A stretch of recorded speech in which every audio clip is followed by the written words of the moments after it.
Salut à toi, jeune padawan de l'automobile. Si tu veux voir ça, eh ben, je t'invite à rester jusqu'à la fin de la vidéo. On va le monter ensemble. Il y a un petit moment de ça, cette marque m'a contacté. Et elle m'a rien proposé. Hein. Elle m'a juste dit, je t'envoie un truc chouette comme ça, là. Et si ça te dit, bah, tu le présentes. Je dis, bah, d'accord. Donc c'est absolument pas une vidéo sponsorisée, si tu veux. Elle m'a juste envoyé ça gratuitement pour t'en parler. Il n'y aura pas de lien affilié avec eux. Je mettrai quand même un lien sur, comment on appelle ça, sur Amazon, où tu pourras retrouver leurs produits à eux. Et puis ça aidera bien sûr à la chaîne et pour mon travail. Mais c'est, voilà, très peu. Donc bref, je te présente Dazeta. Et ça, c'est le tout nouveau G12 de chez Dazeta, en fait, c'est le dernier né. Il vient juste de sortir, mais juste à l'instant, je crois que je suis le premier sur Internet à te le présenter. C'est un écran 12,3 pouces sur le mien, avec Android 12. Et dans l'idée, c'est de venir remplacer cette bête-là. Donc si ça t'intéresse, reste avec moi, et on va le poser ensemble. J'ai oublié de te dire, dans le contenu du carton, bien sûr, tu as l'unité principale, hein, tu vois, ça là, cet écran, tout ce qui est câble. Et l'avantage en fait c'est que c'est du plug and play. Donc t'occupes de rien normalement, s'occupe de tout. T'as quand même un manuel d'utilisation, mais il est en anglais. Bon, je vais être franc, je suis pas bilingue moi. On va se démerder, il y a Google Trad. Donc ça se présente comme ça en fait, hein. T'as un bel écran. Bon là, je vais te retirer le film de protection après. Hein. Après, une fois qu'il sera monté. Donc t'as tout ce qui est partie extérieure, enfin bref, tous les blabla. Mais le plus intéressant en fait, là, ça va être la pose. Et puis un peu plus tard, je pense que je te ferai une vidéo, une fois que je l'aurai en main, de l'utilisation. Alors c'est quoi ça en fait? En gros, c'est une tablette Android où tu vas pouvoir faire un partage de cours directement avec ton téléphone, où t'as même comment dire, tu peux même mettre une carte SIM. Et ça va te servir pour tout ce qui est GPS, YouTube, Netflix. Tu vas me dire, ouais, mais tu conduis, donc t'as pas le droit de... Oui, mais par contre, tu peux rajouter des écrans au niveau des appuis-têtes pour les enfants et le piloter directement de là. Et de là, ça commence à devenir assez intéressant, en fait. Allez, déjà, on va passer à la pause. On voit ensemble comment ça marche. Je vais le découvrir avec toi, hein, tu vas le voir au fur et à mesure de la vidéo. Mais comme je te dis, je pense que ça devrait très bien se passer. D'abord, première chose à faire, c'est faire place nette. Et on va retirer, enfin pas retirer, mais en tout cas, on va débrancher la batterie. Batterie bien débranchée, tu peux travailler en sécurité. Étape numéro 2, maintenant, on va attaquer le démontage. Pour ce faire, tu as juste un petit cache ici, tu vas te munir de ce type d'outil, tu sais, les petites spatules en plastique. Tu vois, comme ça, là. Ça, je te mettrai peut-être un lien dans la description. C'est un petit coffret, en fait, de spatule qui te permet de ne pas abîmer tes plastiques, en fait. Et c'est très pratique. Bref, je sors le cache. Excuse-moi, j'avais besoin de mes mains. Hop, le cache est sorti. Donc très simple, en fait, tu le prends, tu le tires vers le haut. Avec la petite spatule, ça vient tout seul. Tu te mets ça de côté. Et ensuite, 2 vis de chaque côté. 2,10.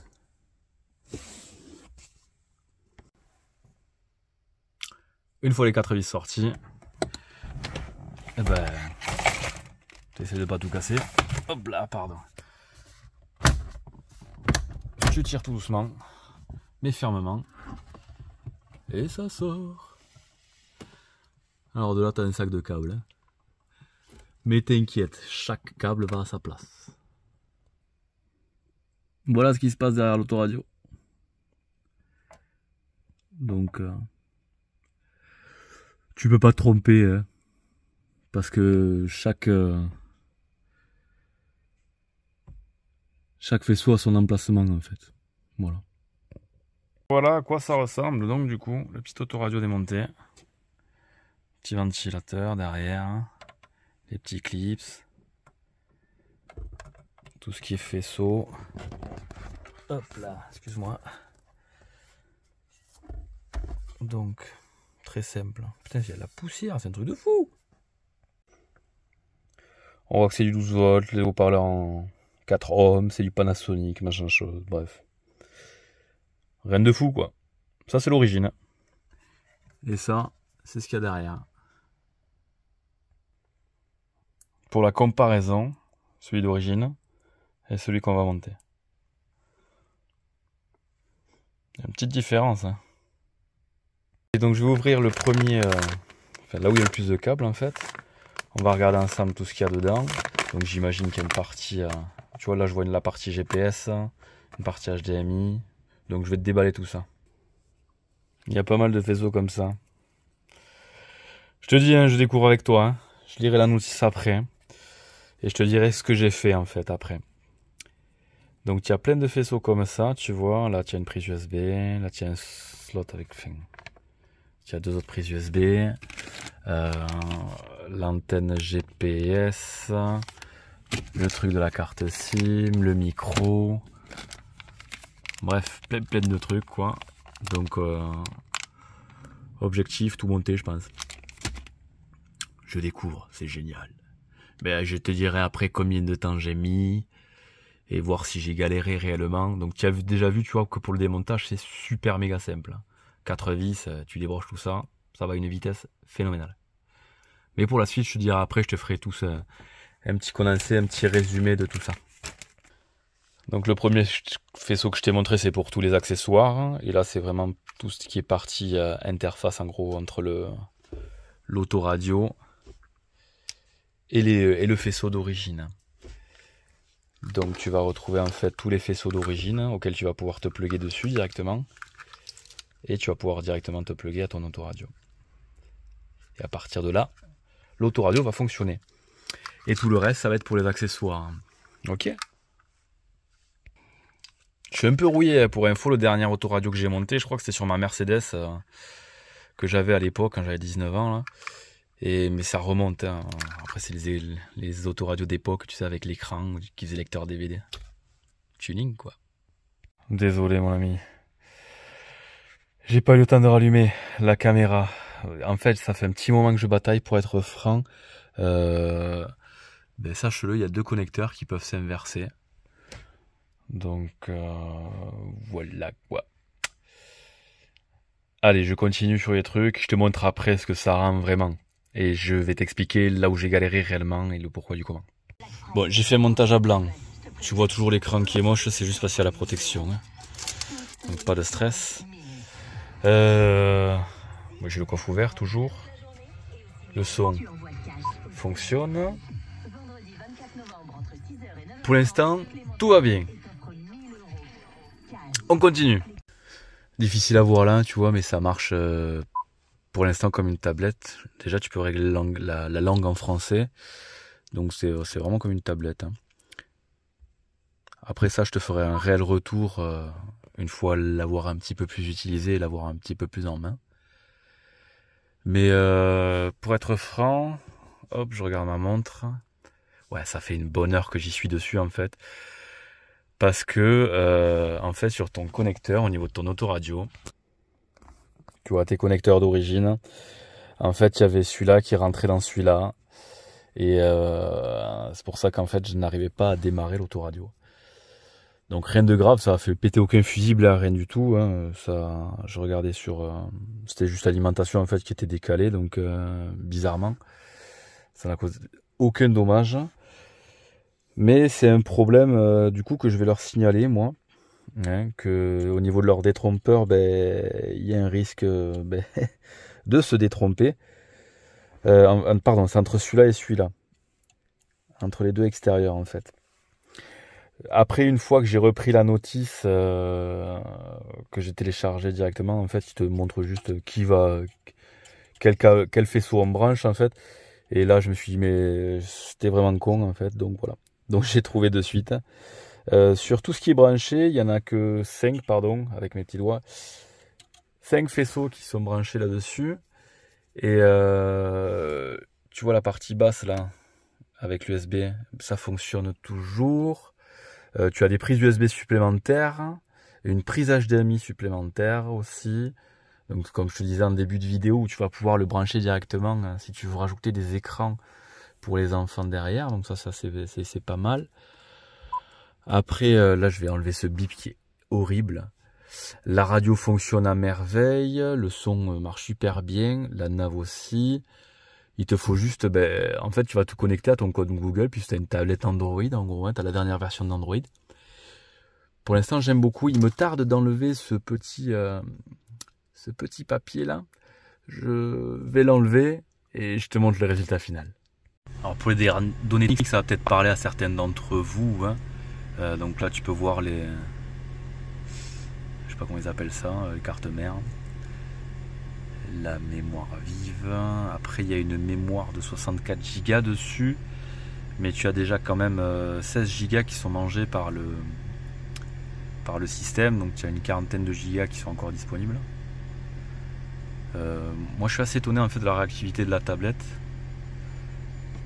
C'est vraiment très fonctionnel, tu vois, au premier abord. Donc je suis assez content. Assez content. Après, on va voir à l'utilisation, mais tu as une réelle tablette Android en fait, avec des widgets qui apparaissent pour des choses entre guillemets simples. Donc une petite prise en main à avoir, mais ça rentre très bien, tu vois, là dans le sombre. C'est vraiment une belle image, hein. Je vais essayer de te... Ah ben non, je peux pas. Ah si, je peux. Je vais te mettre YouTube après. Donc c'est vraiment une tablette en vrai, hein. Là, je lance YouTube par exemple. Ça fonctionne super bien, quoi, hein. Alors, tac. Ouais, t'as une vraie tablette en fait, hein. Comme l'écran est grand, du coup, c'est scindé en deux, ce qui est, je pense, à peu près normal, mais c'est assez rigolo. Je suis assez bluffé, tu vois. Là, je vois la pression de mes pneus, par exemple. On peut quand même retrouver l'information pour l'hybridation. Alors, c'est sûr, c'est pas schématisé avec les deux moteurs comme il y a d'origine, sur mon véhicule en tout cas. Mais tu peux quand même la voir là, et je pense peut-être même le mettre en widget, tu vois, sur le côté. Donc, à approfondir. Mais c'est vraiment cool en fait comme truc. Et donc du coup on peut se reparamétrer comme l'autoradio d'origine, avec le verrouillage des portes, plein de choses en fait. Et franchement c'est pas mal. Je suis pas mécontent. Du coup je perds pas toutes les fonctions que j'avais sur mon autoradio d'origine. Donc j'en ai même plus, j'ai envie de te dire, j'ai l'impression, hein. Je valide entièrement. Tu vois, autant tout à l'heure j'étais sceptique là en début de vidéo parce que c'est pas que je trouvais le montage complexe, mais c'est que moi j'ai galéré, on va dire par manque d'expérience, parce que t'en montes pas tous les jours, hein, on va être franc. Autant là, plus j'avance sur le truc, plus je suis quand même assez conquis, hein. Voici ce que ça donne une fois terminé. Hop, on a une belle dalle, un bel écran. Et je fais exprès de faire ça en fait pour te montrer le temps de démarrage. Ben voilà. Donc, temps de démarrage super rapide. Ça se marie super bien. Donc du coup tu récupères en fait ce cache là, c'est le tout premier cache que j'ai enlevé. Donc tu le récupères et il revient se mettre en lieu et place. Ça rend nickel. Ça vient bien s'enquiller ici. Le résultat final est vraiment chouette. Vraiment très très beau. Donc les premières images que tu as vues, en gros, c'était hier soir. Et là, donc, on est aujourd'hui, hein, le lendemain. Réglage de l'heure, réglage de tout le reste, donc ça se fait super bien. Juste un petit truc, donc, à te dire. Donc, comme je te disais que j'allais t'expliquer un petit peu tout ce qui s'est passé au niveau du montage. Tu as vu tout à l'heure que j'ai galéré sur deux faisceaux. Il y a deux faisceaux où j'ai galéré, parce qu'ils se brochent au même endroit. Et il y a une autre chose, donc c'est pour la caméra arrière, où j'ai galéré en fait, quand je me mettais en marche arrière, elle ne s'affichait pas. Donc, maintenant ça s'affiche, hop, tu vas voir un message là d'erreur. Parce que tu as l'option, si tu as la caméra 360 en fait, dès que tu repasses en marche avant, tu as la caméra devant qui marche. Donc là, tu as juste deux fils à inverser en fait. C'est deux câbles RCA, il y a deux câbles RCA jaunes que tu inverses pour avoir la caméra comme il faut en marche arrière. De plus, si tu as la caméra avant aussi, comme tu peux voir, eh bien, tu as le faisceau d'origine, donc tu vas pouvoir en profiter, ça ne changera rien. Pareil pour la caméra 360. et tout ça. Sur l'arrière, par exemple, quand je suis en marche arrière. Attends, tais-toi donc, malheureuse. Tu vois que j'ai les lignes là. Ça, ce sont tu as les lignes d'origine, celles qui sont discontinues, et celles qui sont en pointillé. Ça, c'est une option en fait que tu peux rajouter directement via le menu. Ton écran est naturellement étiré, puisqu'en fait, imagine qu'à l'origine, tu as un 4 tiers, là, tu passes en 16 neuvième ou même autre chose. Donc, en fait, au lieu de venir croquer comme ça, ils l'ont étiré. Bon, ça gêne pas, hein. Franchement, ça m'a pas gêné plus que ça au niveau clair. C'est toujours la même caméra que tu as, donc mis à part que tu as l'image un peu plus grande, ça reste la même netteté. Hein. Là-dessus, ça ne change pas. Hop.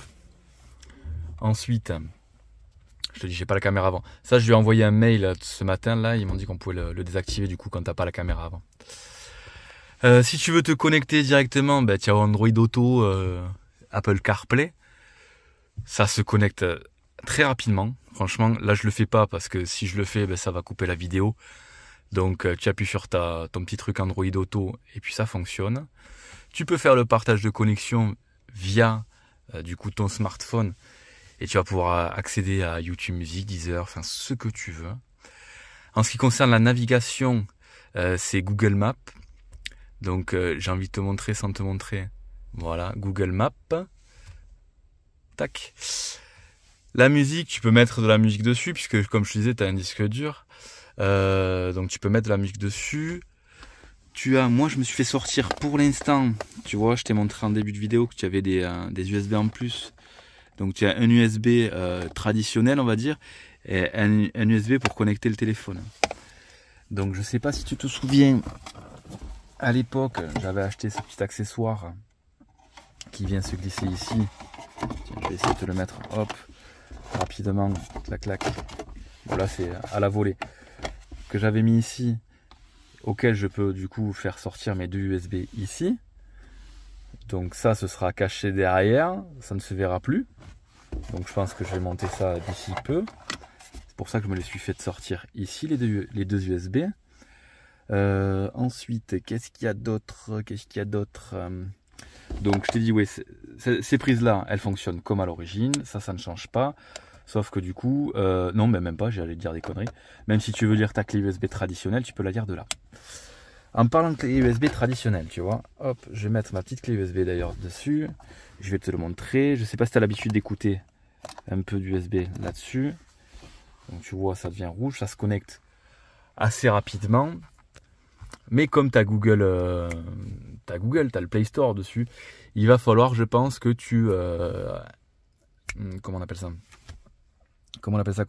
Que tu télécharges juste une appli de lecture parce que dans cette application-là, tu vois, musique, ça va pas forcément venir me le retrouver. Alors est-ce que, bon, comme je te dis, moi peut-être qu'il sait pas encore m'en servir parce que c'est tout neuf, hein. Donc faut découvrir un petit peu comment ça fonctionne. Mais voilà, ou sinon je pense juste télécharger une application de lecture via le Play Store. Merde, ça je voulais pas le rentrer, on s'en fout. Tac tac. En termes de qualité d'écran, comme tu peux le constater, tu vois, tu as un peu de... Comment dire, la dalle n'est pas mate, la dalle est brillante. Bon, en ce moment, il fait pas trop beau, donc je peux pas te dire réellement si on a des reflets ou pas. Tout à l'heure, quand je suis rentré là à midi, il y avait du soleil, j'ai pas été embêté, rien du tout. Donc, en soi, rien à voir. Enfin, pas de problème, quoi, c'est ça que je veux dire.